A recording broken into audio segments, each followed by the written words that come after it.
5, 4, 3, 2, 1, 0. All engine running. Liftoff. We have a liftoff. Space robots. Yes, we're talking about space robots in this episode again.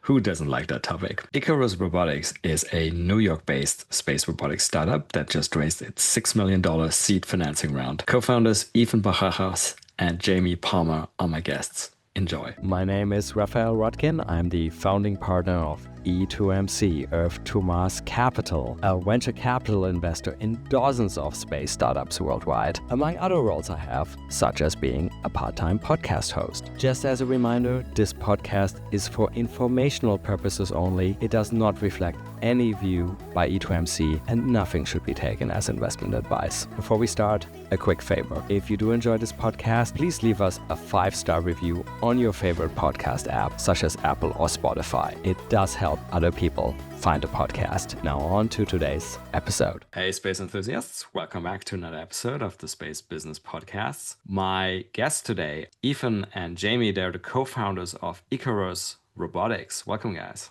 Thank you. Hey, thanks for having us. Yeah, it's a pleasure. Space robotics. Come on, who wouldn't want to talk about it?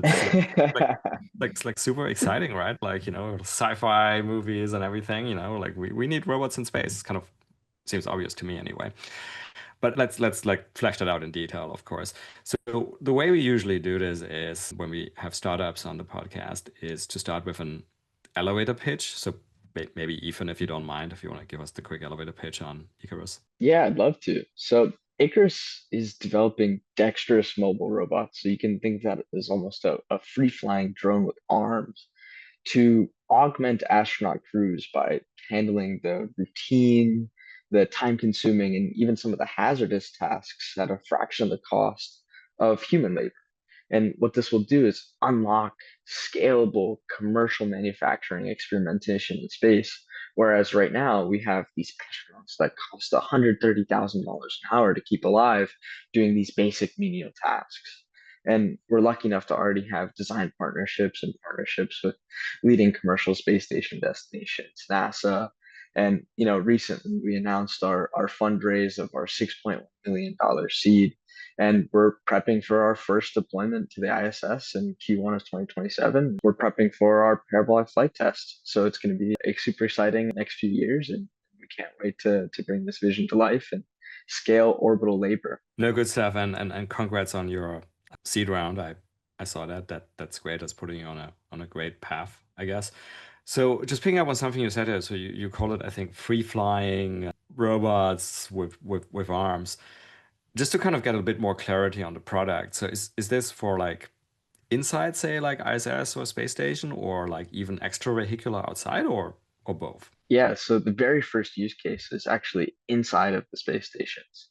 So like I said, we want to augment those astronauts right now. So right now, astronauts, obviously, they have to eat, they have to sleep, they have to exercise.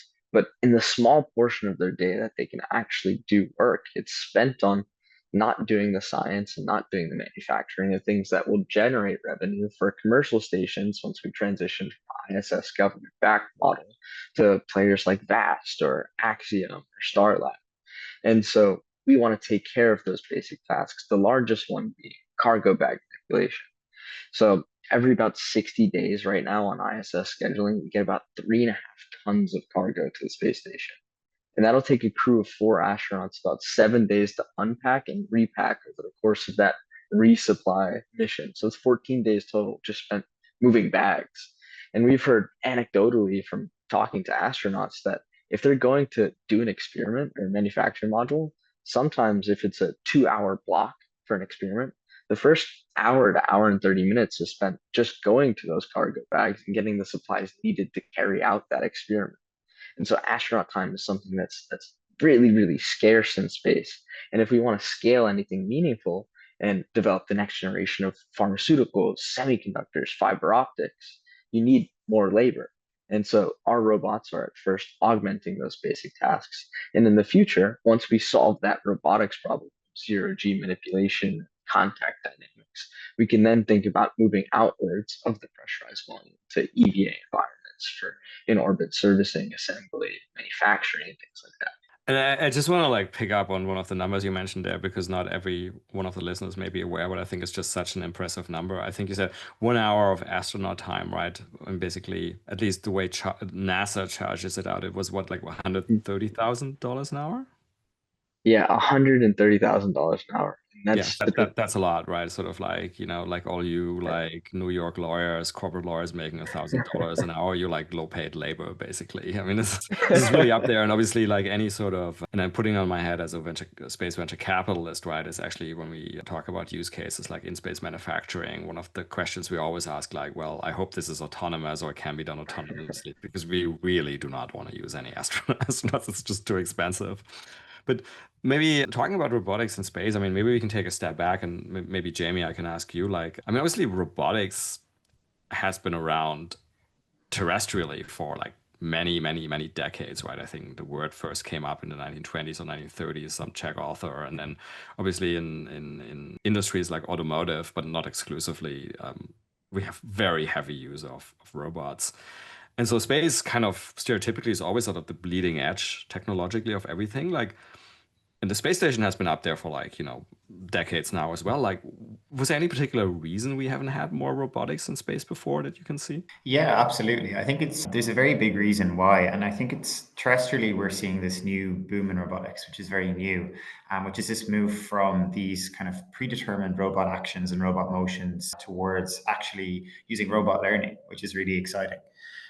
But we haven't actually seen that. This is the one place where actually space lags behind. Normally, space is the bleeding edge, and we use technologies from space and bring them down to Earth. And this is actually the one place where space is behind because everything has to be so deterministic, everything has to be so interpretable. And for the first time now, we're seeing space actually lag behind. So what we actually want to do is bring these terrestrial advances that we've seen, which have been really successful, in different manufacturing, in the humanoid industry, in sort of like 3PL and logistics, and actually bring those new advances using artificial intelligence to space. Which is sort of one of the core reasons why we actually started this company, is we see, a really, really exciting pathway to do that. And I think the hard thing about doing robot learning at scale and this new breed of autonomous robots that's coming out is you have to collect a lot of data to do this. And that's where our application is particularly unique, because to collect this data terrestrially, say you have a humanoid company, you're Elon Musk, you want your Tesla Optimus robot to work on your manufacturing line. You have to pay someone to control that robot in real time. That person needs to be a skilled operator. And you also need to put $100,000 piece of hardware in front of them for them to control and to actually collect this data to train these models. So there's actually a really, really high cost getting these robots operationalized. What's particularly interesting about what Icarus is doing is we can collect those same human examples and remote control our robots from Earth to space while already providing value to the customers. So we're actually starting off as remote controlling these robots, providing value to our customers straight away. And while doing this, we're collecting this massive corpus of in-space manipulation data, which is going to allow us to train these unique microgravity manipulation models. So it's pretty exciting. So a couple of follow-up questions on that. So maybe walk us through a little bit more. You started talking about just like, let's call it menial tasks on the ISS. Like literally, it sounds like Amazon warehouse or something. Like people just shifting Exactly. stuff around, right? Like, what would the sort of transition to doing this with robots actually look like? I guess you sort of started answering it initially remote controlled, but then sort of ultimately, I guess there would be the goal that the robot somehow knows the task and just does it, right? Yeah. Yeah. So we've identified by talking to, NASA ops planners who plan astronaut hours down to the 5-minute intervals. We've talked to on the ground researchers, people putting up the commercial space stations, and actually astronauts themselves to figure out, what do these processes look like? Something like cargo resupply, which ones take up the most human time, which ones are the simplest, and then got them to sort of stack rank these in orders of priority. So we built up a really good picture of what the most important tasks actually are. One of the most important tasks that we figured out pretty early on was actually cargo resupply. So then what we do is we go and look at the ConOps for these procedures, and then actually see how can we do this with a robot. What's then particularly interesting is we have to essentially build our robot to essentially interact with human interfaces. So we can't expect all these space station companies or the ISS to completely redesign the way that their interfaces work and that everything works up there to accommodate a robot. This just isn't possible. So what we've had to do is actually go and design our robot for human interfaces, a general purpose form factor that can essentially do a lot of the things that a human can actually do. So that's what we're doing at the start, remote controlling these robots to do what a human can do from the ground. And then again, using that training data to train them to do this autonomously in the future. So I have so many follow-up questions, but this is great. It's such an interesting topic. So you mentioned Optimus there, and sort of I guess as shorthand for like humanoid robots, humanoid form factor robots, which is clearly a very big hype thing at the moment on Earth. I mean, what are the obstacles? I mean, why don't they just take like an Optimus? I guess an Optimus Yeah. would be well. Tell me if you disagree. Well, I guess I'm making this up as I go along. Optimus probably would be stupid because legs are like useless in space. But like an Optimus without Yeah, legs. that would be the first point. Yeah. Why would you not kind of adapt like an Optimus just like without legs for space? For sure. No, I think I understand like as well the second part of your question, because there's, we definitely don't need probably legs in space for this robot. But I think there's an interesting second part, which is, okay, you get a robot that can diversify amongst many tasks on Earth. Why not just, put that brain into the robot, put that manipulation system onto a floating base and then just move from there rather than design a robot from scratch? And the reason why is this kind of fundamental thing where when you're doing robot learning, what you're doing is the robot is recording what it's doing. So you have video data, you have the telemetry data, so the action that the robot is taking. And then finally, you have maybe a description of this. And you're tokenizing this and basically using this to train the robot intelligence. When you do that, the robot essentially learns physics from the video data. So it's actually looking at this data and it's actually just inferring what kind of physics are. If you take a model that was trained on Earth, put it into space, it's not going to have a clue because ultimately it's not going to generalize to this new physics. So you actually have to train these robots with data from space. And we're the only people that are going after this and, taking space first data, collecting these examples and actually, using them to train intelligence. So if you put Optimus in space, not only would the legs be useless, it would also be very, very confused.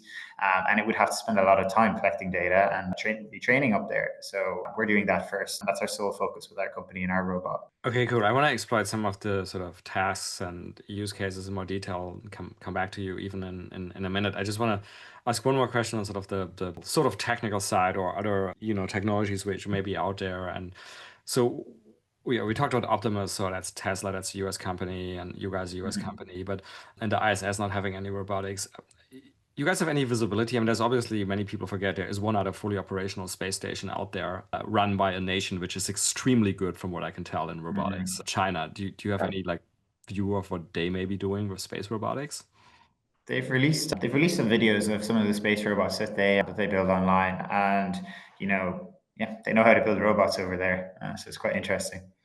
So would you say they're already using space robots, like of the kind of like the type you guys are envisioning building? So yeah, one thing I'll add to what Jamie's saying here is, so they have a free flyer similar to Astrobee, if you're familiar. So no manipulation, just basically a screen and 8 actually propellers, fan-based motion.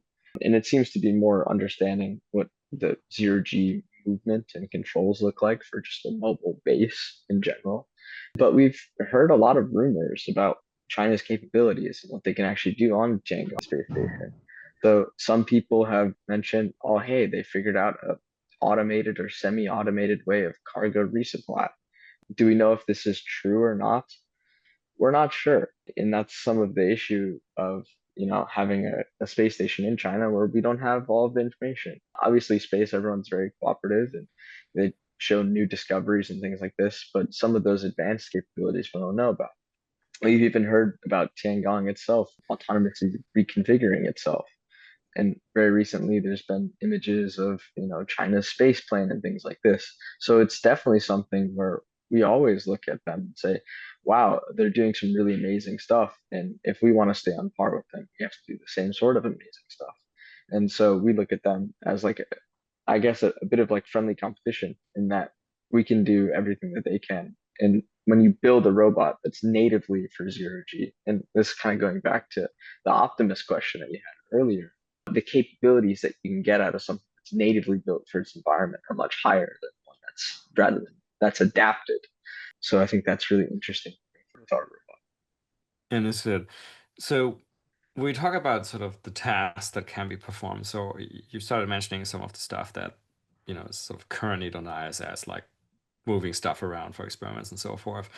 I mean, for me, an equally interesting question is actually, in your mind, are there other tasks which are actually we should be doing, and maybe in the past they just weren't done because we didn't have robots in space? Yeah, I think totally. Like Jamie said, when we were talking to everyone upstream and downstream of the labor problem in space, excuse me, we heard, I couldn't tell you how many tasks stack ranked of, oh wow, if we could automate this, this would move this forward. And the biggest one, which was the time sink, was that cargo resupply. But there's other small tasks like filter changing and seal inspection. Astronauts spend time each between every single module. They take How about the famous, I don't know how many astronaut memoirs this is in. How about the famous like cleaning the ISS toilet? Is that feasible? exactly, and it breaks all the time, right? And we found even that there's some tasks on the ISS that astronauts really enjoy. Some people really like for example, vacuuming and things like that. And other things are, we've been told don't automate away watering the plants. We could have done that years ago. The astronauts really like it. And when we have human spaceflight, that's an entire aspect we have to consider is human factors, right? We want astronauts to like be happy in their environment and do great work.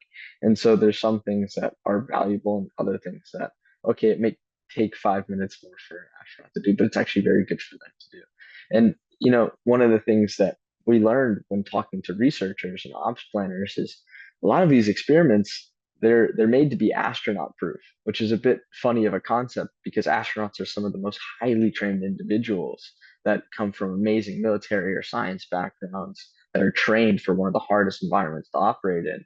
And we have researchers talking about how do we astronaut proof it? How do we make it a cartridge based application so they have to interact with it as little as possible?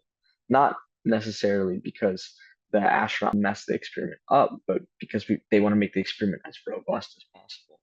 And so for some of those sorts of experiments, so for example, we were talking to Ken Savin over at Redwire and now Space MD recently, who works with the pillbox pharmaceutical experiments. And this is typically like protein crystallization, that's those boxes. And those boxes are very plug and play to power and data. And you remove them, and some are in cold storage, some are not. And these are some of those basic ConOps that now, with the new CLD acquisition structure that just happened in August, where we're going to have gaps in crew time on these new commercial stations, which we haven't had in the last 25 years in the ISS. Maybe we could have a robot actually do these experiments and keep capability during those uncrewed periods. And so that's been very interesting to explore and been interesting to hear demand for from those commercial stations these past couple of months. I was going to go to my next question is how you see the sequencing and sort of like the markets and the customers here. So I assume like space, like NASA and other space agencies is one. And then I guess like you said, like the upcoming space stations, the CLD companies, and any other customer segment I'm forgetting here. Yeah, so the main thing is serving these customers for we're solving that robotics problem that Jamie's been talking about. How do you get dexterous manipulation in space? You collect those expert examples, and then you can train out those higher level primitives for autonomy, like pick up the bag or take out the experiment and put in the new experiment. And this abstracts away the amount of time that an operator has to interact with the robot, eventually leading to full autonomy. And so for us right now, we're very focused on, okay, let's prove this technology out on the ISS, the best test bed that we have right now in orbit. And as we start to see VAST launching next year and, Axiom launching in the years coming, Starlab launching in the years coming, how can we best serve them and working with them on their ConOps for each station being able to do those experiments. So the very first thing was obviously cargo bag manipulation. But then in August, when the CLD structure changed, and we said, oh, the minimum viable product to win CLD phase two is 4 crew members for 1 month periods at a time.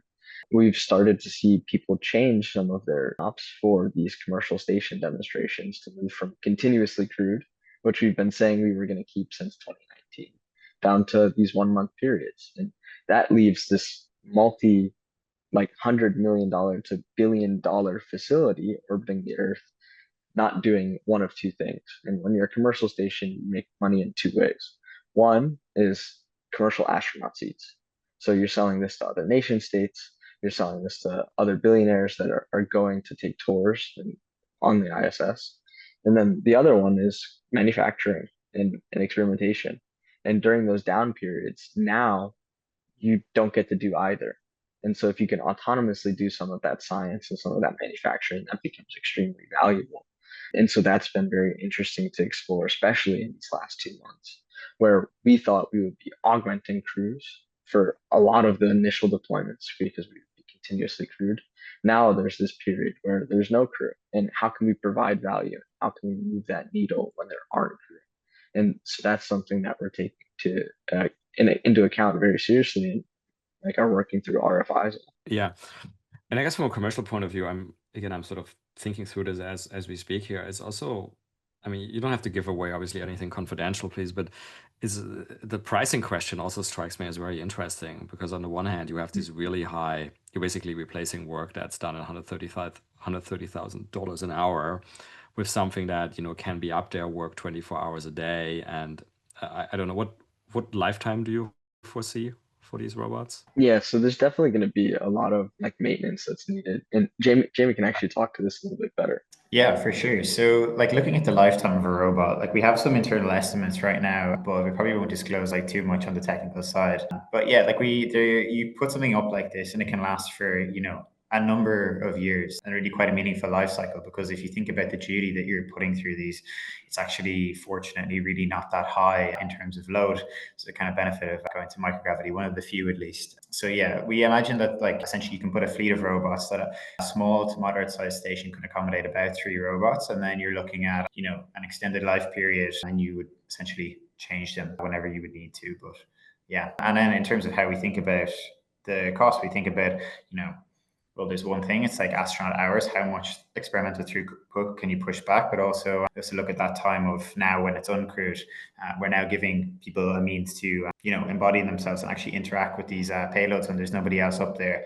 So we kind of take that all into account. And can you already give the listeners sort of a feel, again, sort of non-confidential, like what the first product will look like? Sort of just about Yeah, like for sure. how big, like, Yeah. what it looks. I guess it has arms, right? Like, I don't know, like anything you think is relevant there to imagine the product. Yeah, for sure. So essentially, you can imagine it.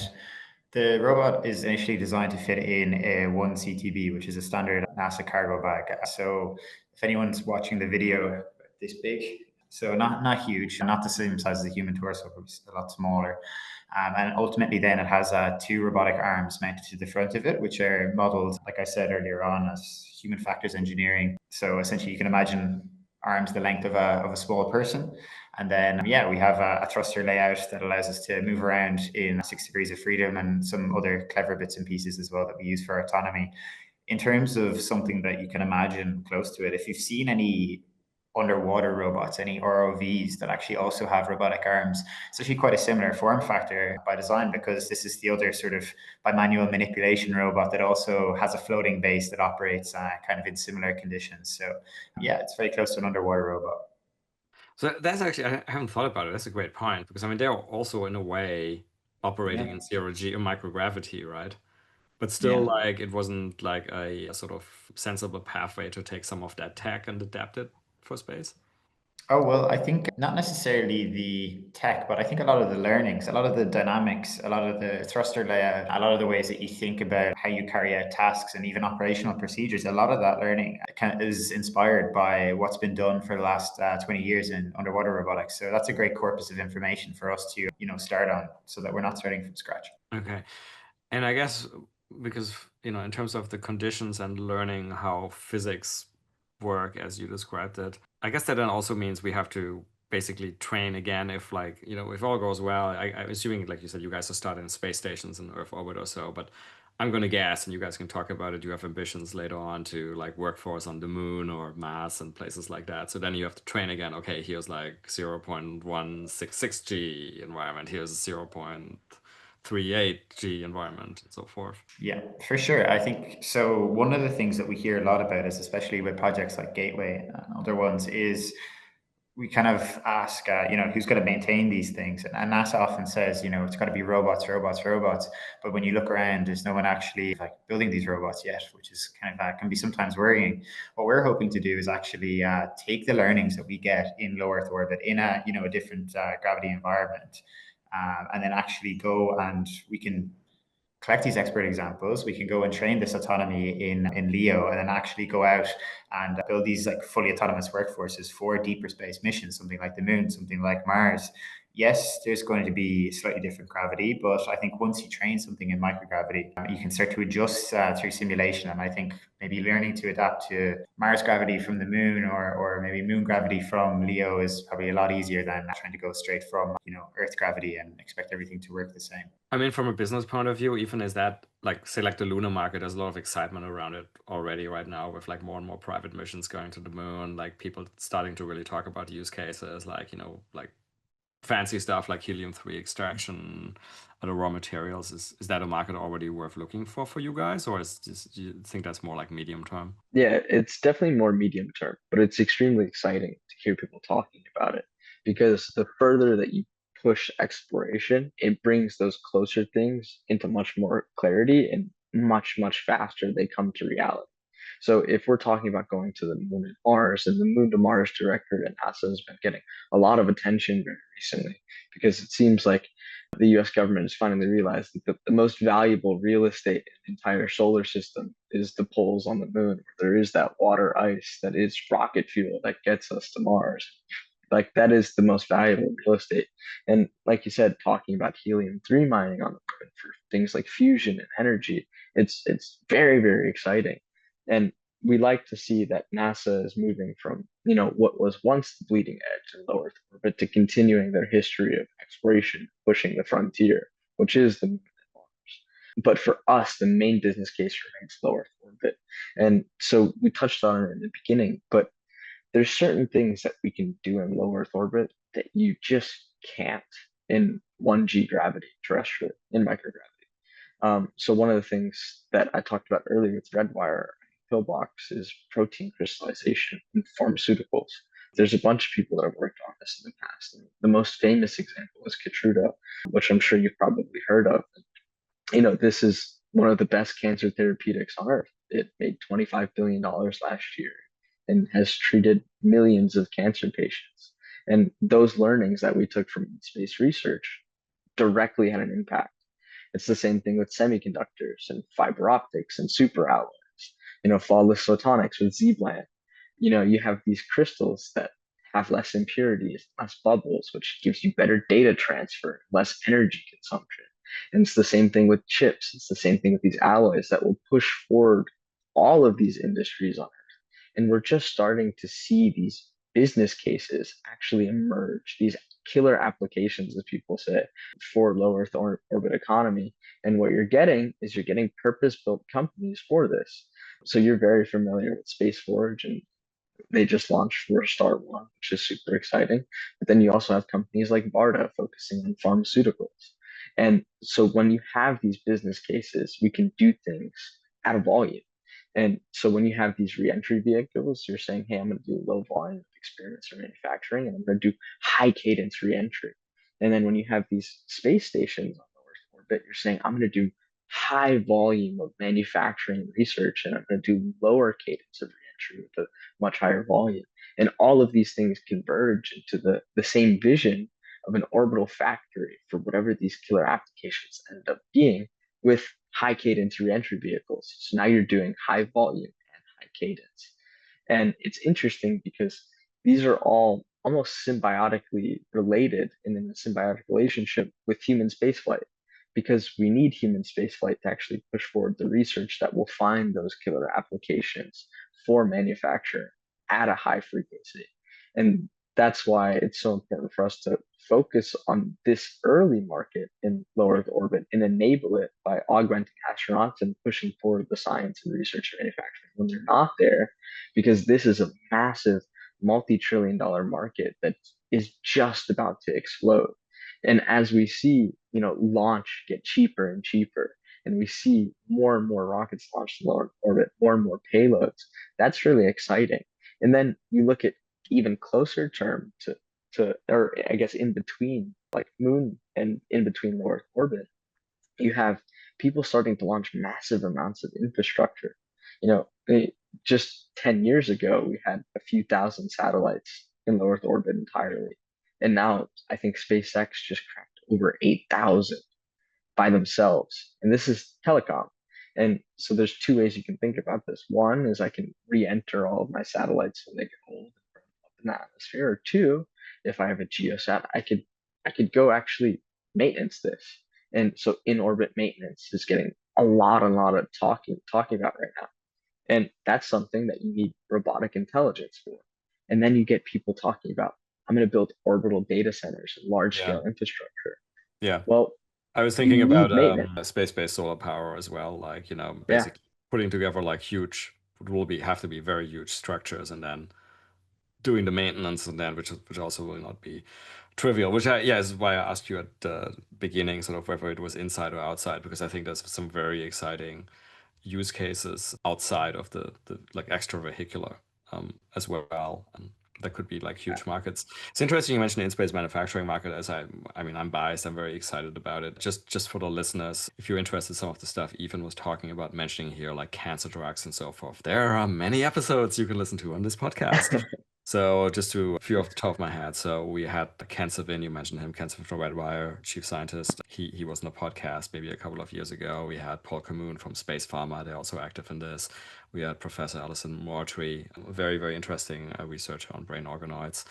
And then on semiconductors, you mentioned this as well. This is a very interesting use case. We had Jessica Frick from Stanford, and then Josh Weston, which you've mentioned several times, the founder of SpaceForge. So I think there are many use cases, and it's super exciting. So we have to obviously take that step by step, and we like sort of reference that, sort of like just kind of talk us through sort of what are the near-term milestones. You guys got 6.1 million, I think. So that's great. You mentioned a parabolic flight. I assume then there's very soon after that, if all goes well, there's going to be a first in-space mission. What are the sort of key near-term milestones? Yeah, as far as the tech goes, Jamie, you can go ahead and take this one away. Sure, yeah. So we have a couple of really exciting things going up. So one of the questions we get a lot of the time is, you're developing these free-flying robots. So like, how do you test them? And really, everything that we're building towards is actually sequencing towards this first ISS mission that we're doing in Q1 of 2027, which is really exciting. So we'll be sending one robot to the space station for testing, which, is kind of like our North Star at the moment. And everything else that we do in terms of that sequencing leads up to that. So right now, what we're doing is we're actually building lots of prototypes in-house, in office, and we actually start out by doing a lot of simulation work. So we can actually and have built a essentially simulation of the International Space Station in a physics simulator in zero-G physics that we can actually fly our robot models around it. So we have, dimensionally, inertially, and mass correct models of our robots that we actually put under microgravity physics, and we can do. So it's like a digital twin type setup. Exactly. Okay. Yeah. And that's kind of the first thing that you want to do. But ultimately, as much as we'd love for the sort of like learnings to completely transfer right away, one shot to hardware, that's not the way it kind of fortunately works. So what we end up having to do then is lots of different types of fractional testing to get this robot working. So then one of the other facilities that we've developed in-house here is actually an air-bearing facility. And you probably see this a lot with satellite dynamics, where we have essentially a large 2D glass platform where we have essentially air-bearing chassis that push out high pressure nitrogen out the bottom and kind of function as like an air hockey puck on a table. And what this air hockey puck allows us to do is we can put the robot on top of it and fly it frictionless in almost a 2D microgravity simulation. So that's the kind of first major fractional test that we do. We can then use tools like gyros or spherical air bearings to start to go into the 3D sphere. And then afterwards, it's building towards those flagship tests. So the parabolic flight test is quite a big one that we're planning to try and get done for Q1, Q2 of next year, where essentially, for anyone that's not familiar, for lack of a better word, a plane falls out of the sky. But ultimately what's happening is there's different parabolas where the plane is going up and down. And as you're in free fall, you're falling at the same rate that the plane is falling out of the sky. So it gives you sort of a microgravity simulation. And we'll be doing that test alongside, we're evaluating some other options as well, neutral buoyancy and a few other sort of neat bits and pieces. So trying to get all those done before we hand over in just over 12 months' time before our ISS flight is a really big priority right now. And that's kind of how we're ramping up towards getting that robot handed off. In terms of like the stuff you have to simulate and like ultimately test for, like sort of, we talk about microgravity is kind of an obvious one for me. Is there any other sort of like things you really want to point out that are just really different in the space environment than terrestrial environment? I guess if you're outside and depending where you are, radiation is probably a concern as well. Like anything else? Yeah, so we're fortunate enough that because this first model isn't going to be going outside, we can get up there a lot faster. So we're not sort of dealing with massive temperature differentials or massive Pressure. radiation.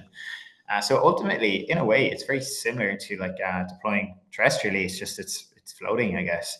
But obviously, I think one of the big places that we put emphasis on is, the safety systems. We have to put a lot of emphasis on figuring out, like watchdogs and rollbacks and procedures, but also, how do you build this really useful human robot team where, you're actually getting the best use of human intelligence, the operator's intelligence, out of the robot as humanely possible. So those are kind of the big things that are in our head. And I think, the robots are probably procedurally need to be more stringent because, you have a ConOps for everything in space. So we need to make sure that the operating procedures are very, very clear and probably a little bit more rigorous than they would need to be terrestrially. That makes a lot of sense. And so beyond the near term, even like where would you like Icarus to be in like the medium term? Like, I don't know, 15 years time or so? Well, at that point, we always say it's our North Star to become the labor force for space. I'm going to steal one of Jamie's favorite quotes here, and it's not even a quote, but it's just a thesis. It's half of the Earth's GDP comes from labor. There's people doing things. And if we look at the space industry as a whole, there's only been 700 astronauts in all of history, if you include the commercial ones. And at any given point, there's around 100 that are active at any point in time. And with these 100, they take a few years to train, millions of dollars to get up to speed and have them actually operating an environment. And if we think about moving forward and becoming an interplanetary species, we're not going to have humans doing what we did with the Hubble telescope, going out on shuttle on a tether and actually fixing it with a wrench. It's going to be robots.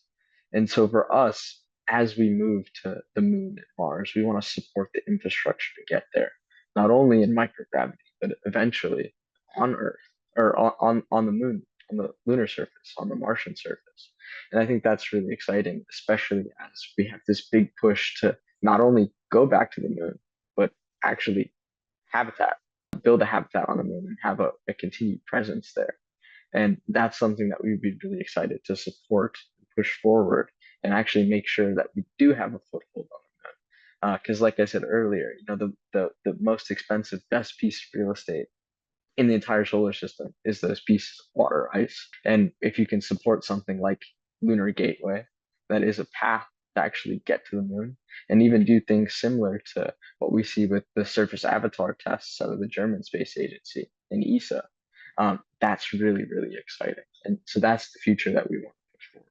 But it all starts with this original touch point of understanding robotics in space, making them work inside a pressurized volume, then moving out to the EVA, solving that hardware challenge of working in that temperature gradient, the solar radiation pressure, bit flips, and then moving to lunar and Martian. That's cool. That makes a lot of sense. So we could talk for hours about this. It's so exciting, but we only have like 5 minutes left or so. So I'm just going to throw some questions on you, some of which we always like to ask. One, just really briefly, how do you guys come up with that? Like, did you have prior robotics and or space backgrounds, or how do you guys decide to do this? Either one of you. Yeah. So I mean, I'll kick off. My very first internship, I got very lucky. I was 17 and it was autonomous growth of plants for the ISS. And I got to work on that project for a very long time. And it's very rare at that age to see what it takes to build spaceflight hardware on the ISS. And so that was what exposed me to not only can you grow plants in station, but you hear about people growing crystals and all these other industries.